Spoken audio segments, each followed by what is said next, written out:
Hi, everybody, and welcome to the show. It is Wednesday, January the 28th, and this is Open Mic. I'm your host, Johnny Kane. A lot to get to tonight, and four guests scheduled. We're going to get into the Detroit Red Wings, who will be representing their respective countries in the upcoming Winter Olympic Games in Milan Cortina. Dylan Larkin for Team USA, Lucas Raymond for Sweden, and of course, Moritz Seider for Germany. The Olympics get underway pretty quick here, first week of February. Noah Shemami, graduate from Full Sail University, will join us to preview men's ice hockey. And from hockey, we go to the hardwood. A little bit later in the show, we're going to be joined by sportscaster Gabe Loper from Wayne State University. He'll have an in-depth look at how basketball courts are designed. And it's fascinating, really, when you think about it, because I think for the most part, when we're watching basketball, we don't spend a ton of time, thinking about the court itself. Now, some places certainly stand out with their courts, their court design and the color schemes. And today, more than ever, we see alternate court designs for special occasions. You think back to like the parquet floor that was made famous by the Boston Celtics back in the early 1950s. That became a staple of their brand. But in general, we're seeing a lot more creativity involved, especially on the collegiate level.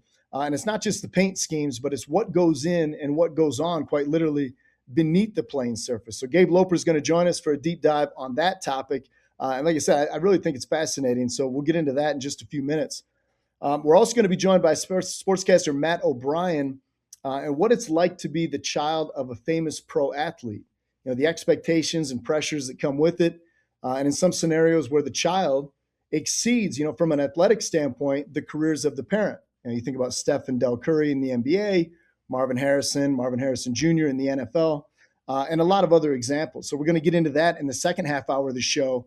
And finally, another topic I find interesting, and I think you're going to as well, with the amount of money being generated and distributed in college athletics nowadays, how that's influencing college athletics and the college athletes in their decision of when to turn pro. It used to be if you had professional aspirations, you jump at that first opportunity to go pro, a guarantee of making what in many cases would be life-changing money. But with name, image, and likeness and all those deals that are guaranteed for college players, that window of making life-changing money already exists on the college campuses throughout the country. So one big name that comes to mind is college football's Dante Moore, of course, a standout at Detroit King. He's going on to play collegiate at UCLA and now at Oregon. Many believe he could be a top 3 quarterback taken in this year's draft, but Moore has expressed his desire to return to Oregon for another year of college eligibility. Chance to further develop, profit financially in the process. Sportscaster Emil Asaf, along with Brendan O'Donnell, Ethan Love, and Spencer Grant from the Analytics Sports Podcast will be tackling that story. So it's a big show lined up, and we're going to get right to it. We're going to start with this year's Olympics preview in men's ice hockey. Sportscaster's Noah Shemami, graduate of Full Sail University, is here. Noah, welcome to the show. Thank you guys for having me. So let's get right into it. So last year we had the Four Nations face-off, which was kind of like a precursor to the Olympics of this year. And man, oh man, it was the most exciting hockey I've watched in years because of the passion they were playing for. They were playing for their country and the best players. It was fantastic. And to see not only 4 but 8 teams this year, it's just going to be double the fun. And I can't wait to get into it, to watch it. Yeah, I'm grateful you brought that up because I really do feel like that Four Nations was like a great precursor, kind of like whet the palate of what to expect coming up here in Milan Cortina. What can you tell us about the Red Wings players who will be participating in this year's Olympics? So as of now, we have 3 players on the Red Wings that are going to be representing Sweden, which is Lucas Raymond. For Germany, it's Moritz Seider. And for Team USA, it's the captain, Dylan Larkin. And it's pretty fascinating to see that Dylan Larkin and Lucas Raymond were the 2 players, and now to add another country and another player from the Red Wings, all superstars, and they're all going to be recognized playing over 20 minutes a game. So you're really going to see a lot of action from Red Wings players, and that just kind of boosts the whole. I feel like it'll boost the Red Wings morale, but not only the Red Wings, but each, when they play each other, they're going to look at each other and say, hey, you represent your country, I'm representing mine. And, let's keep this going. We're supposed to be, in this situation, let's keep this confidence for the playoffs and et cetera. Yeah, no, I'm with you on that. It's going to be an interesting dynamic, and obviously, the rules will be shifted from what we're used to seeing in the NHL. When you look at Team USA as a whole, do the Americans have a legit shot at this year's Olympic Games? I really think so. I think they do. And I think from last year, they played Canada in the finals and Connor McDavid buried one for them to win it. I feel like that they've got so much, firepower under their skates because they really want to get redemption from last year. And I believe that Canada has a slight edge talent wise, but I feel like from a from a in the heart, they really want to get back to that first place because they have 8 silver medals. I believe it's the most in Olympics hockey history.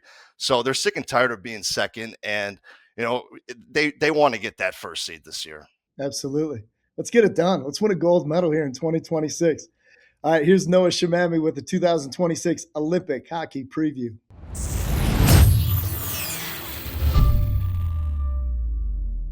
Today, we're going to be diving into the biggest storylines heading into the 2026 Winter Olympics. NHL stars representing their countries on hockey's grandest stage. And for the Detroit Red Wings, this tournament could be something really special because 3 of their brightest stars are suiting up for 3 different nations. Dylan Larkin for Team USA, Lucas Raymond for Team Sweden, and Moritz Seider for Team Germany. Let's start with Dylan Larkin, the heart and soul of the Detroit Red Wings. A Michigan native through and through, born in Waterford, trained at the University of Michigan, and drafted 15th overall by the Detroit Red Wings in 2014. Larkin's been carrying the C for the Wings with pride. He brings speed, leadership, and all the energy that's going to make him a cornerstone for Team USA in 2026. After years of growing through rebuilds, you just know that Larkin's hungry to show that he can lead on the world stage as well. Next up, we've got Lucas Raymond. Still only in his early 20s, Raymond has already established himself as one of Sweden's top young forwards. With, with his slick hands, elite hockey IQ, and the ability to finish under pressure, he perfectly represents that classic Swedish skill set: smooth skating, calm decision making, and deadly precision. Expect him to be one of the offensive sparks for Sweden. And then there is the all star defenseman, Moritz Seider, the German powerhouse on the blue line. Seider's already being talked about as one of the NHL's best young defensemen, physical, smart, and composed beyond his years. He's the kind of player who can play 25 minutes a night on average and shut down the opposition's top line. Germany's a team that's been rising fast, and Seider's leadership on defense might be their biggest weapon. So let's translate to the Olympic discussions. So with those three, Larkin, Raymond, and Seider, Detroit fans are going to have their eyes all over this tournament. But what's equally fascinating is how the different roads are for these national programs heading into 2026. For Team USA, they're in a great spot. Established stars like Austin Matthews and Matthew Tkachuk entering their prime, combined with the leadership of guys like Dylan Larkin, Adam Fox, this style is evolving. It's speed and grit blended with elite scoring talent. This could finally be the most balanced American roster since the 2010 silver medal run. On to Sweden's approach. Now, Sweden is always near the top. They've got incredible depth on defense. Victor Hedman, Rasmus Dahlin, and now we bring it to the forward side like Lucas Raymond. They are part of a new generation building on the legacy of guys like the Sedin brothers, Nicholas Lidstrom, Henrik Zetterberg, 2 former Red Wings, and also the goaltending definitely holds up for Sweden to contend for a possible gold medal.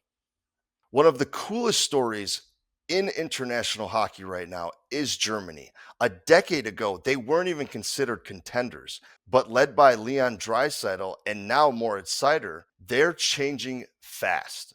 Germany's silver medal at the 2018 Olympics wasn't a fluke.